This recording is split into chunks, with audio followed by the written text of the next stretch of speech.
Tayo, kabitsay. Ayan, ulam ko ngayon ay ayan. Ayan. Ayan, o. Ayan. Ha. Ayan. So, ayan ang ulam ko ngayon. So, maparami na naman ako nito sa kain ko, kabitsay, dahil ito ang aking favorite na naman.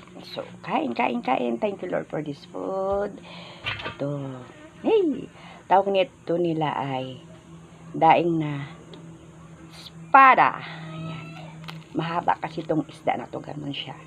Ayan. Pinutol-putol lang. Tapos ginawang daing. So, kain po. Crunchy.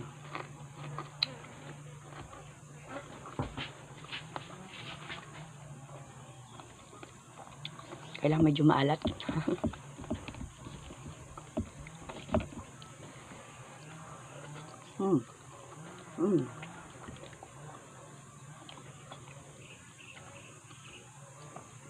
Nilagang talong, tapos sausaw ko sa bagoong na may suka. Ayan. Wala akong kalamansi, kaya suka ang ginamit ko. Sarap kumain kapag ganito, tapos may kape.